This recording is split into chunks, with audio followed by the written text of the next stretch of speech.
Ministro Fábio Faria, boa tarde. Muito obrigada por conversar com a gente aqui no estúdio do SBT News. Quem participa também desta conversa é a nossa repórter Larissa Arantes. Já passo para ela, inclusive, começar. Claro. Ministro, em relação ao 5G, a gente teve essa novidade, essa importante novidade agora. Queria saber do senhor quais os próximos desafios e como traduzir a importância dessa tecnologia para o cidadão comum. Boa tarde, Oceano. Boa tarde, Larissa. É um prazer também falar com vocês. Então, o 5G ele vem transformar muita coisa, como foi a chegada da internet, que ninguém sabia, e muita gente achava que não era necessário a internet, que tinha muitos outros problemas no Brasil, e hoje muita gente vive da internet. O 4G, quando chegou, também despertou essa dúvida. E hoje nós temos o 4G, ele trouxe o quê? O FaceTime, ele trouxe o WhatsApp, ele trouxe delivery de comida, delivery de táxi, né, de Uber, o Waze para você se locomover, antigamente era com mapinha, ou o GPS, então assim, tudo isso veio por causa do 4G. O 5G é uma tecnologia que tem até 100 vezes mais rápido do que o 4G, a velocidade, então a gente vai baixar um vídeo que demorava 10 minutos em poucos segundos, 3, 4, 7 segundos. A gente vai ter um delay, né, que é a latência baixa, o tempo de resposta, que vai dar para ter a internet das coisas funcionando, que é coisa falando com coisa. Por exemplo, um carro sem motorista. Hoje no 4G, o carro sem motorista, o tempo de resposta do 4G é em torno de 2,3 segundos. Então, se atravessa alguém na rua, o carro atropela. Então, não pode ter o 4G, o carro sem motorista. Com o 5G é zero o tempo de resposta. Então, ele para na hora. Então, a gente vai ter carros autônomos sem motorista, ônibus, caminhões, cirurgia à distância. Com 4G, você tem ali um milímetro para a esquerda operando um coração, né? Um médico lá aqui de São Paulo, aqui de Brasília, por exemplo, operando lá no interior do estado, do Rio Grande do Norte. Se tiver um delay errado, ele acaba matando o paciente. O 5G, ele faz com que todas essas aplicações possam funcionar sem nenhum problema. No agronegócio, por exemplo, você vai para um campo e vai jogar pesticida em cima do campo. Hoje é preciso jogar em 100% do campo para matar 10%, porque era necessário. O 5G não, a máquina ela tem a precisão total, passa antes, vê onde tem o pesticida, onde é preciso o pesticida, e ele só joga ali nos 10%. Então você tem preservação também do meio ambiente, uma comida mais saudável. Então assim, são inúmeras coisas que vão acontecer com o 5G.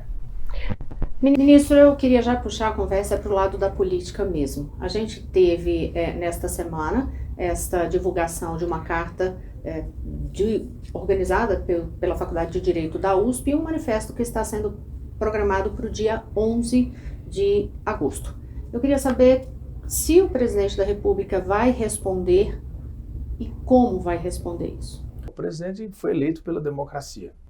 Então, eu tenho certeza que uma carta de apoio à democracia ela é assinada tanto pelo presidente como por todos os 23 ministros. Inclusive, eu acho que tem um movimento grande também fazendo uma outra carta, né, para que ela não tenha um teor político. Eu acho que o Brasil vive uma democracia viva e a gente quer que essa democracia continue viva, né? A gente trabalha para isso, o governo é um governo democrata. Então, eu acredito que essa carta pela democracia vai acabar tendo a adesão do Brasil inteiro. Não tem nenhum risco da gente não apoiar uma carta que tem esse teor. Eu não li a carta totalmente, mas eu sei que tem outras sendo feitas, outros manifestos, e a gente só vai tirar o teor político disso, que muitas vezes quando tem algum movimento como esse, tem aí uma politicagem por trás dessa carta, mas apoia a democracia total, é o governo que apoia a democracia. Mas o presidente pensa, por exemplo, em também fazer alguma carta à nação? Com certeza. Acho que, não sei o presidente, mas eu até já tive com ele sobre esse assunto, ele disse, não, podem fazer uma carta de apoio à democracia que eu vou assinar. O que o presidente pede, na verdade, ele está pedindo mais transparência nas eleições, não é? Mas ele quer, como ele disse, ele quer jogar nas 4 linhas, ele quer que tenha eleições mais transparentes, enfim, é um direito do presidente, né, falar isso. E isso cabe aos poderes, né, se entenderem ali para acalmar a população e que a gente possa caminhar juntos. Agora, ministro, esse tensionamento em relação, né, ao 7 de setembro, essa convocação, os ataques ao Supremo Tribunal Federal que a gente viu na convenção do PL, isso tudo não traz um ambiente mais tenso? Aliados, inclusive, aconselharam o presidente a não seguir por esse tom como, digamos, resolver isso ou se de fato vai ter esse tom um pouco mais elevado mesmo. Primeiro que eu fui para o evento, né, e o presidente falou 99% do que estava sendo feito no Brasil, o que ele queria fazer nos próximos 4 anos. Né? Ele teve 1% do evento, né, do discurso do presidente, ele abordou temas sobre o STF, por exemplo, a população falou. Né? Ele disse, as pessoas depois do meu governo sabem o que cada deputado faz, sabem o que o senador faz, o que o executivo faz, sabem o que o Supremo Federal faz. E ali, num momento que teve uma reação ali dos apoiadores do presidente. Em outro momento, ele falou sobre alguns que tinham que ouvir mais, né? Ouvir o clamor da população. Eu conversei com alguns integrantes do Supremo que também eles acharam que não foi um tom inadequado, que poderia ter sido evitado, mas que não foi um discurso focado nesse tema. Que isso foi algo que ficou ali, como eu disse, 1% do discurso do presidente. Quando você tem uma briga, você vai conversar com o presidente, você acha que ele está 100% certo. Quando você conversa com o outro lado acha que está 100% certo. Isso é um fato. E para que você tenha um acordo, todos têm que ceder, né, em nome de um acordo. E é isso que a gente vem trabalhando o tempo todo. Eu acho que está tendo um amadurecimento de todos os lados. Eu acredito que em alguns momentos todos assim, invadiram um pouco, né, assim, o seu espaço. Né? A gente já teve momentos de crise, a gente já teve momentos de calmaria, né? E eu vejo hoje muito a briga entre o governo e o TSE nessa única questão da urna. Eu não vejo nenhum outro tema pendente. Isso é muito fácil de resolver. Porque, por exemplo, se eu trabalho no Ministério, eu tenho certeza que as coisas lá estão indo bem, né? A gente tem... Tudo passa pela Conjur, a gente checa as informações para ver se não tem nada errado acontecendo. Mas se alguém acha que eu devo dar mais transparência, quer colocar lá 3, 4, 5 procuradores ou policiais federais para dar mais transparência, eu não vou ser contra, não vou me opor. Então, acho que é esse convencimento que a gente está querendo fazer com o TSE, para que seja feito um acordo aí com as Forças Armadas que atender o pedido do presidente para ter um pouco mais de transparência. Eu acho que seria um gesto por parte do TSE, um gesto de grandeza. Acalmaria um pouco a população, porque você tem que perceber que no voto auditável, temos que reconhecer, não tivemos os 308 votos necessários, mas o placar na Câmara foi 229 a favor do voto auditável, contra 218. Então teve maioria para o voto auditável. Então, se a Câmara é representação do povo, então tem uma representação significativa da população. Eu acho que um grande erro que nós deixamos de fazer foi colocar ali 2% das urnas, né, aleatoriamente, auditáveis para a gente fazer a comparação, que não teria sido problema nenhum, a gente teria um recurso para investir nisso. Mas já que não foi feito até agora, vê o que pode ser feito, senta ali o TSE, com os militares, com o ministro da Defesa, tenta propor um acordo, aí zera tudo. Aí não vai ter mais nenhum tensionamento, acho que vai ficar tudo ok. Acredito que por parte do TSE está tendo essa compreensão, acredito que isso está muito perto de ocorrer. E eu não vejo um 7 de setembro sem que antes tenha tido essa trégua, essa solução desse problema aí, que é a urna eletrônica. E depois cada um vai para o seu lado, para o seu palanque, né? E vamos ter uma eleição disputada sem que tenha esse tema aí em evidência, que isso é muito ruim para a nação. O senhor fala em 7 de setembro, então em relação ao tom do discurso do presidente Bolsonaro para os atos de 7 de setembro, deverá ser um tom diferente do que ocorreu no ano passado, que foi um tom mais inflamado? Eu acredito nisso. Eu acredito que, na minha opinião, o 7 de setembro pode ser uma grande união contra o PT, né? Uma união do Brasil verde e amarelo, como foi ali, aconteceu em outros momentos, muito mais do que um assunto específico. Eu acho que, por exemplo, o ministro Alexandre de Moraes assume dia 16 de agosto. Né? O ministro Fachin hoje é o presidente do TSE, mas não será o presidente na eleição. Quem será, de fato, é Alexandre de Moraes.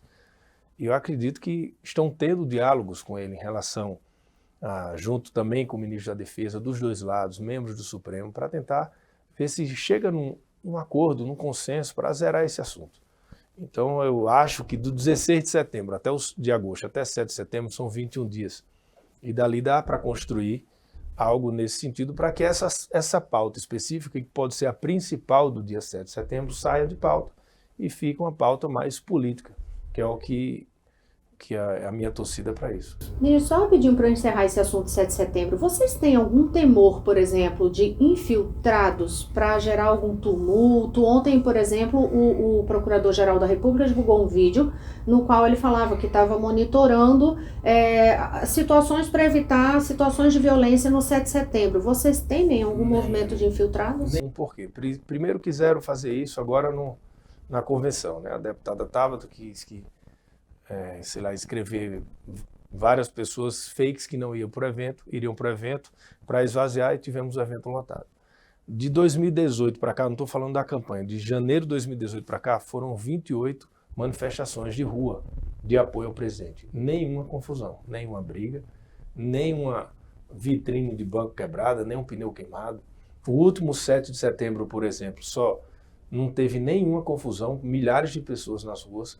E a gente sabe que essa manifestação da direita, de verde e amarelo, ela é muito mais patriótica. Ela não vai para quebrar nada, para fazer confusão. Então a gente não tem esse temor. E se for infiltrar pessoas, assim, vai ser muito visível, né? Então, assim, essas pessoas serão logo detectadas ali e não vai conseguir fazer nada. Eu acho que cabe sim os órgãos se preocuparem com isso, com qualquer manifestação grande de rua, mas eu acho muito difícil ter uma confusão, já que as últimas 28 não houve nenhuma. Sim, a gente está chegando perto do limite do horário do senhor da agenda, mas só perguntar em relação a duas iniciativas que a gente viu o governo ali incentivando e defendendo, que foi a redução do ICMS do combustível e também a PEC dos benefícios. Em relação à questão dos benefícios, como que fica esse Auxílio Brasil de R$600 a partir do ano que vem? É possível manter esse patamar no ano que vem, ministro? Então, o presidente, primeiro, ele entrou nessa briga contra o aumento de preço da Petrobras, já que vários países estavam no caminho contrário, né, tentando cortar esses aumentos, tentar segurar, Estados Unidos, vários outros, e o presidente cortou da própria carne, né, ele cortou impostos, que é a única maneira de você combater a inflação é reduzindo impostos. O Brasil vai ter deflação agora em julho, então de todos os países do mundo, dos 194, o Brasil é o único país que vai ter deflação agora nesse mês.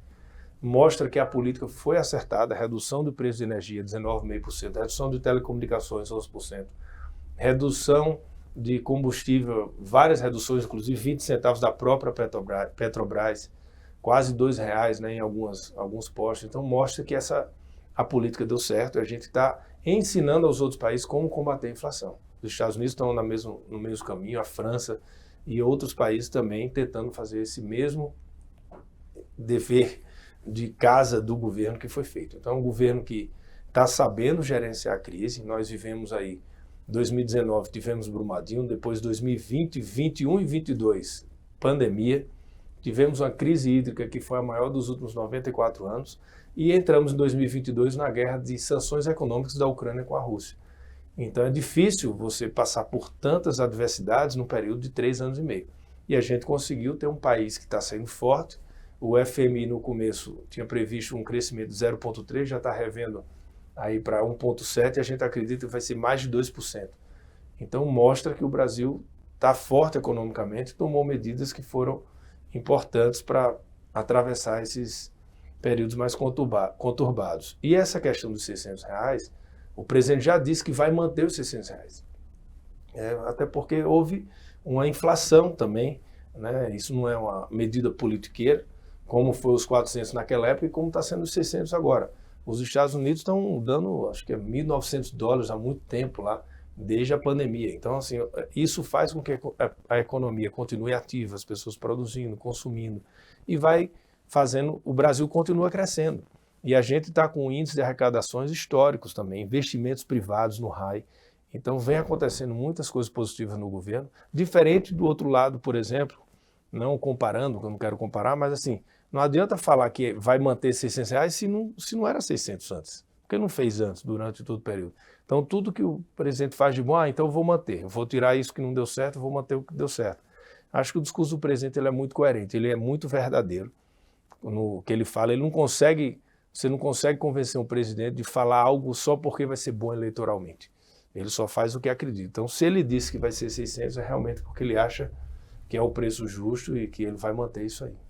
E o senhor acredita que isso vai dar tração, por exemplo, agora na corrida eleitoral, favoravelmente, óbvio, ao presidente Jair Bolsonaro? Eu acredito sim. Eu acredito que essa PEC, com essas medidas, serão importantes sim, porque, primeiro, redução de preço de combustível, redução de preço de energia. As pessoas vão tendo conhecimento que foi o presidente que lutou por isso, que brigou, que ele assumiu. Se ele tivesse brigado pela redução do preço do combustível e o combustível tivesse aumentado, ele também ia ter um impacto eleitoral negativo. Como foi positivo, como ele conseguiu diminuir, eu acredito sim que as pessoas vão reconhecer, não agora, mas durante o período eleitoral.